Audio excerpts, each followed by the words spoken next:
I've never considered myself a nosy person. No more nosy than the next guy. I just have what my ma would call an unhealthy amount of curiosity. I was the kid who climbed to the top of the big oak in the backyard just to see what was in the crow's nest. I was the kid who dug a hole in the backyard so deep that I hit groundwater because I was convinced there was a cave under our house, and I wanted to see it. To see. My folks aren't dirt poor, but they're pretty close. They're part of that missing middle of America, the people who work 40 hours a week until they die with no savings to speak of. I got my first job at a horse stable when I was 14. It didn't last very long. I knew I needed to get a job because I knew we needed the money. So I bounced around for the next few years, washing dishes, waiting tables until I graduated high school.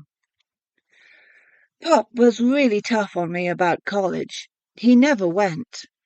Nobody in his family had, so there was a few fights about where I would go after school. It was a huge shock to me when, just after graduation, he drove me down to the uni. He'd been classmates with the dean, and they'd come up with an arrangement where I'd get a full scholarship, provided I made good grades and worked for the university. I never felt like a scholar. In high school I kept my head down and did enough to get by, pulling off B's and a few C's. I wasn't interested in learning because learning wasn't interesting. Uni was different. I took mainly core classes, math, English, history, science. But they were fascinating. For one thing, nobody cared if I showed up or not. It was entirely up to me to succeed. So I did. In exchange for my education, I worked security and did some light maintenance duties.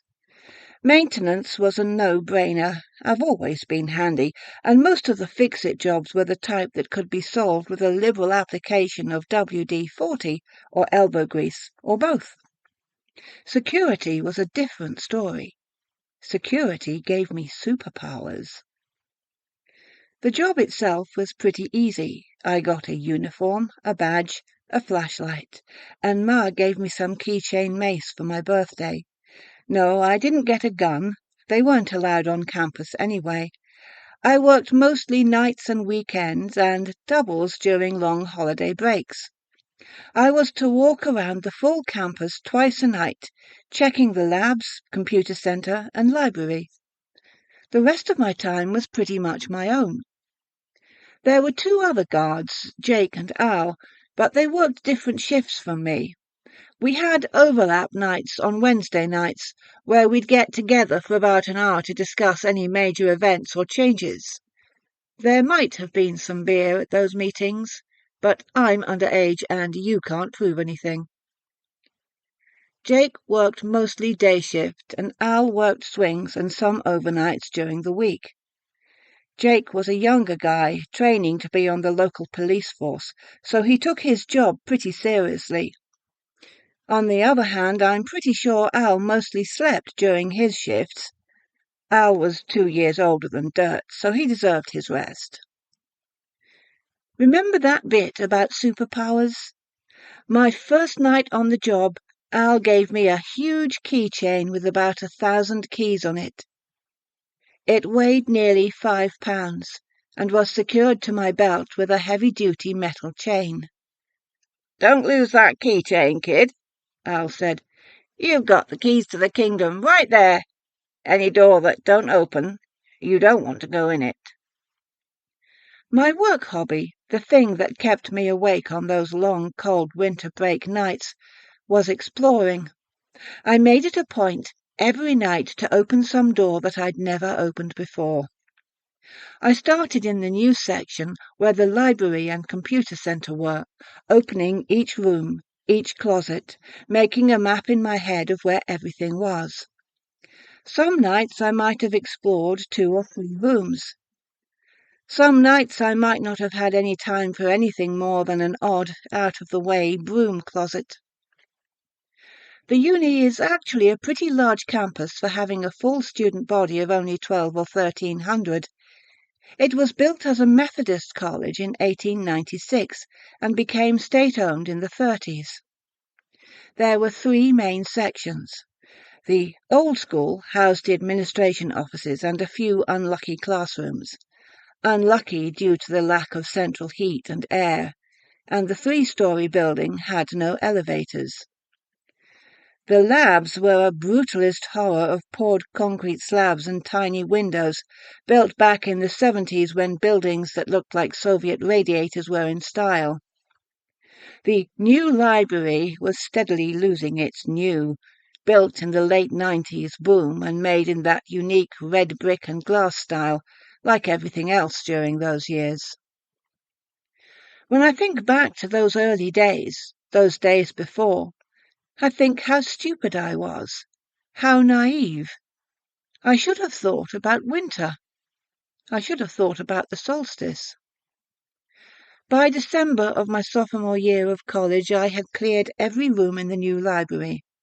I had opened every door, checked every closet, and had a good mental map of the whole building. It was ultimately pretty unimpressive. I found no buried treasure, no secret stash of missing computer supplies cached in a forgotten closet. I did find a small, sweaty stack of bad porno mags in a supply closet in the basement level. Wicked, wicked cowgirls. Who was I to judge? December is a slow time for the uni. After the mad rush of finals, the campus was suddenly deserted, the remaining few staff seeming lost. The buildings stood silent and dark in the thin winter breezes. We had a steady series of snowstorms, but none bad enough to close the campus. I made sure the sidewalks were clear and the entryways salted, and otherwise tried to stay indoors. Besides, I had the old school to explore. The main old school building, Downing Hall, was a four-story V-shaped building. It had no elevators, tiny stairwells, and was only exempted from ADA compliance due to its historical importance. It had no air conditioning, save for sporadic window mount units that were only permitted to be installed on the rear of the building, so as not to spoil the building's historic charm. The building's heat came from a massive, ancient boiler in the basement. As far as I knew, Al was the only person who knew anything about the boiler, and he must have kept it in good shape because I never heard of any complaints about it. I spent the second week after finals week poking through the top floors of Downing Hall. I didn't have a lot of time for exploring every night, as the snow gave me more than usual upkeep chores, but I made steady progress. I discovered a small room in the attic on the left wing that must have been an old dean's office, complete with a beautiful antique desk and wardrobe. I checked both, thinking I might find something historic to give to the dean, but the wardrobe was empty save for a moth-eaten wool scarf, and the desk's contents were limited to a few old newspapers and some tax forms from the 1950s. A level below, on the building's fourth floor, I found 24 small, empty classrooms. In my handyman mindset, I checked the windows for loose glass panes and for water or rodent damage. I fully expected to see rat droppings or at least some insect damage, but I found none. The second and third floors were much the same, except the rooms on the rear of the building were air-conditioned and thus actively used for classes when school was in session. The main floor was administration and included the dean's office. I thought it wise not to snoop around in my boss's office or in payroll, so I skipped a lot of these rooms. I made my way to the stairwell to the basement, used my superhero keychain, opened the heavy door and went down. The basement of Downing Hall was different from that of the new library. For one thing, it was a lot more cramped. The hallway was narrow and the ceiling was low, with doorways leading off at regular intervals. I checked every room, flipping the old two-button switches to on, using my flashlight on the dark corners. I had carried a few packs of spare light bulbs, the fancy new CFC bulbs, in my satchel, thinking to replace any that had burned out and save the environment while I was at it.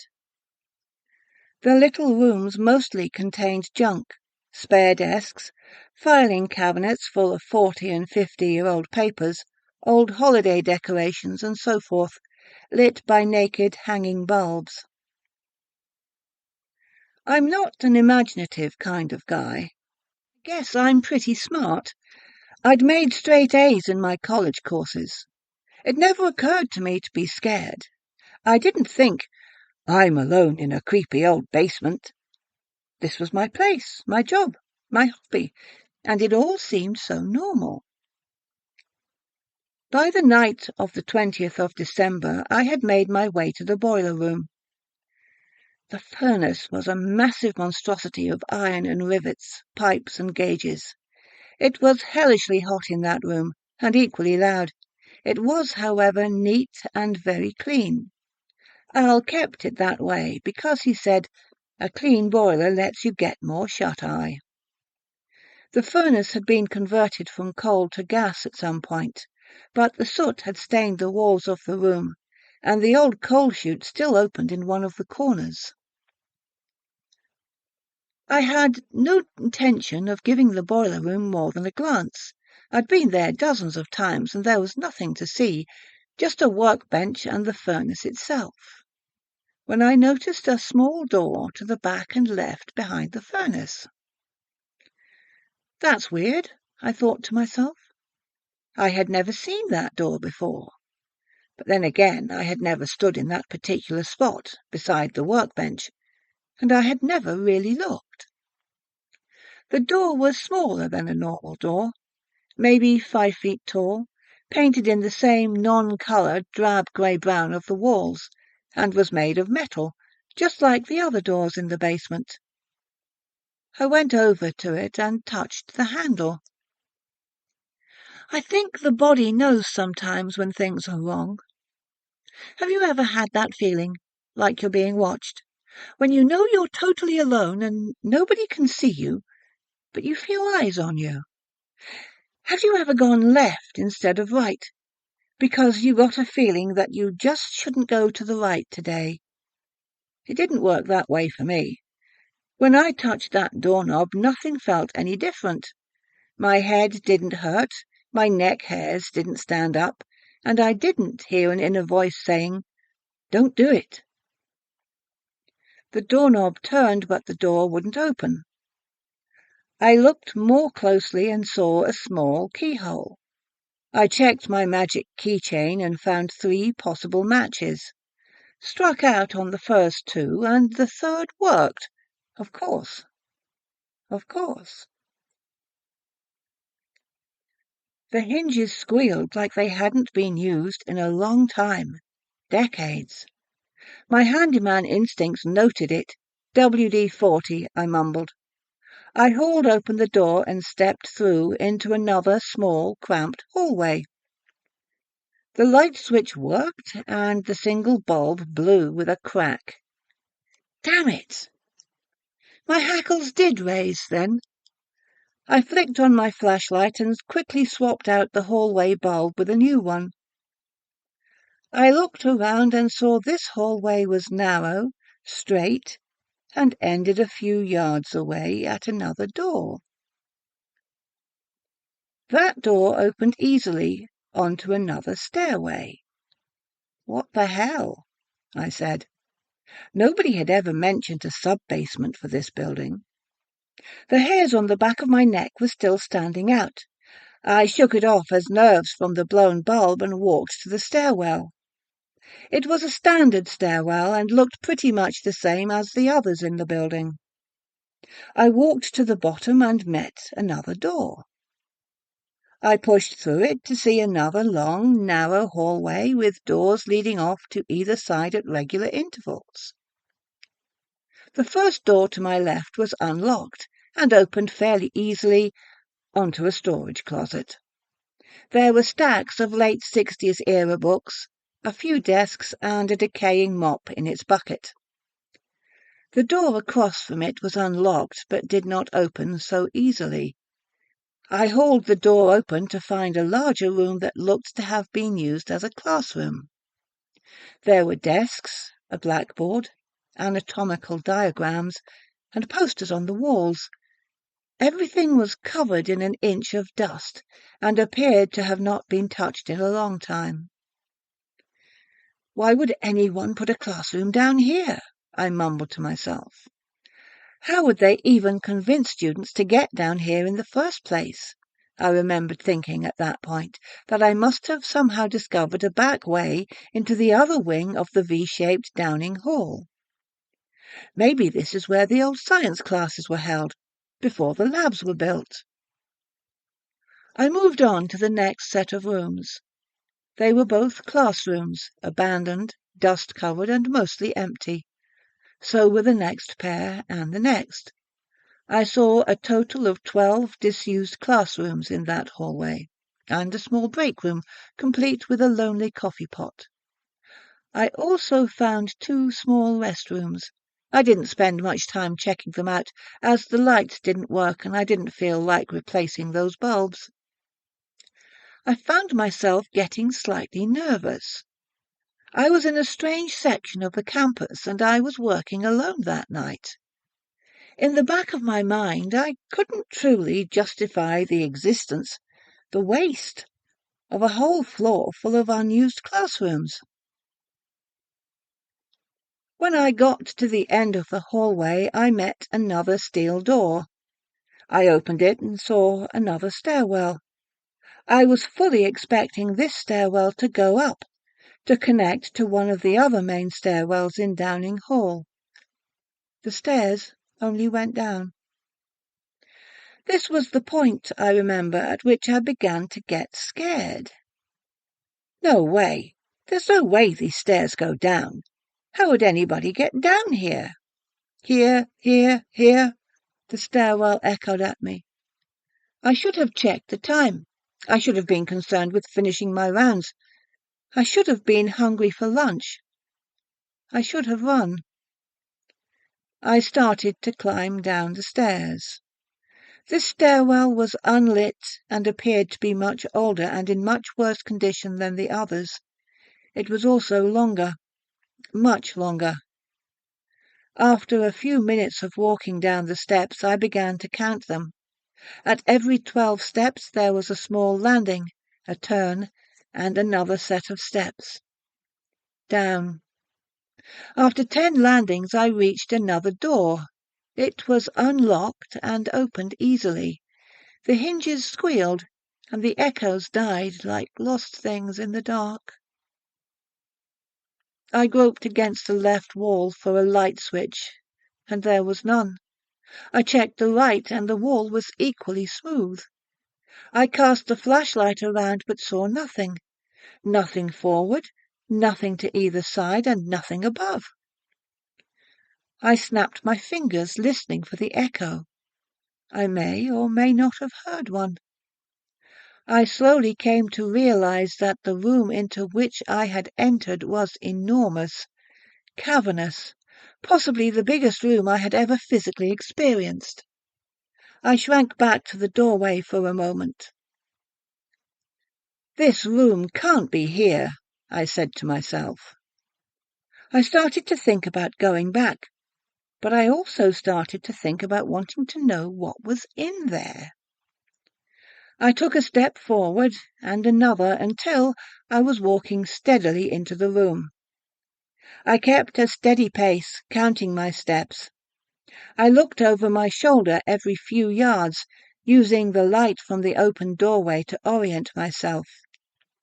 I walked slowly for 100 yards, 200 yards, until I saw a dim glow ahead. The glow got faintly brighter and larger as I walked toward it. Another 100 yards, and another, and 3 more passed, until I could make out a small, dim light bulb near a door. That door was of a different type entirely. It was huge, 14 feet tall at least, and half again as wide. The surface was black metal, studded with rivets and bolts, mounted on huge hinges.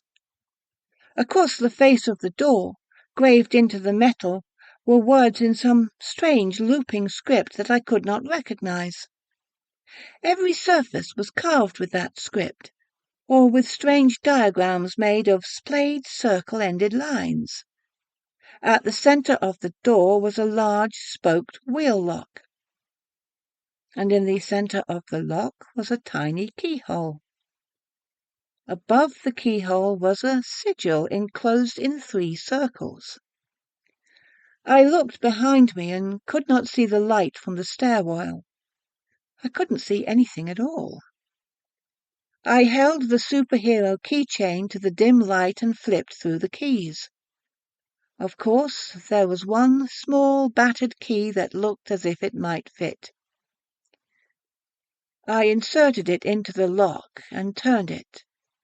I heard a click and a thud and a sound from within the door like pouring pebbles or dry teeth. I pulled the key from the lock and grasped the spokes of the wheel lock. My heart was racing and sweat was dribbling into my eyes. I turned the spokes to the left, counterclockwise. Widdershins, some buried memory in my head said, and kept turning until the wheel stopped. There was another thud and a crack, and then silence. The darkness behind me no longer felt empty. In fact, it felt positively crowded, as if I had an audience watching me. I stepped back from the door and flashed my light around. Still nothing. Dry, empty floor. I turned back to the door, grasped the large cast-iron handles and pulled. Nothing. I tried harder, putting all of my weight into the pull, and at the last moment, at the end of my strength, I heard another crack, and the door groaned open on a draught of cool, stinking air. The smell was heavy, moist and musky. I had a flash memory of my mother taking me to the zoo as a child, and the smell of the cat house with the lions. At the thought of the lions, I let go of the handles and stumbled back a bit. I carefully shone my light into the yawning black crevice of the open door. I saw a short hallway that opened into a small, cramped room. I saw a filthy, rusted metal chair. I saw bones. Small bones. I saw, or heard, or smelled, a form so black it seemed to suck in the light of my flashlight. I saw a black form rushing towards me, running towards me, filling the hallway, howling and laughing and speaking in a voice that sounded like mountains collapsing. I remember fangs and words that turned my bones to rusted glass.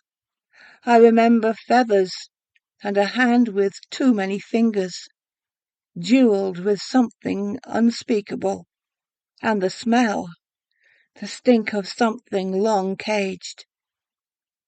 I remember wings. I don't know how long I wandered in the dark, alone under hundreds of feet of rock. There was no light. There was no way to judge time. My flashlight was dead, and my cell phone, and even the small specks of luminescent paint on my cheap wristwatch were dark. There was something wrong with my right leg. It hurt, but I couldn't see enough to find out why. I kept hearing my audience there in that cavernous room. I screamed at them. I felt one of them touch my face, and I threw my flashlight at it.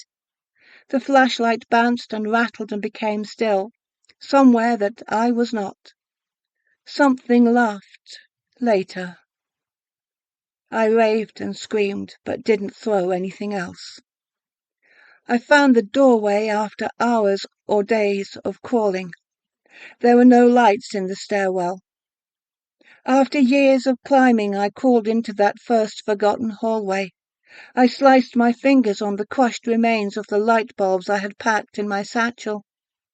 I crawled down the hallway and reached the next stairwell. I hauled myself up them and finally out into the boiler room. When I staggered out of Downing Hall, 2 full days after going in, it was into dim winter daylight and a full police presence. 5 bodies had been found dead on and around the campus. All had been brutally, savagely murdered, bodies splayed open, viscera missing. The teeth marks suggested a wild animal, but the murder scenes and body positioning also displayed a certain intelligence to them. There was also the writing, carved into the flesh when it was not yet dead meat. The cops wouldn't talk about the writing. The cops wouldn't talk to me either. Not afterwards. When they first saw me stumble out into daylight covered in blood, they assumed I was the perpetrator. They quickly changed their assumptions when the medics pointed out the green stick fracture, the dehydration, the concussion, and the obvious shock. The cops asked a lot of questions, and I answered as best as I could. I told them about the door in the boiler room. They couldn't find it. They showed me the bare, smooth wall from where I had crawled, dazed and broken. My tracks stopped at that wall. 2 cops tried breaking through the wall in that spot, only to meet old brick and older earth past that. The cops wanted to know where the long black feathers came from, stuck to my clothes by dried blood. I didn't know. I didn't want to know. The cops, the medics, nobody would look at me any more.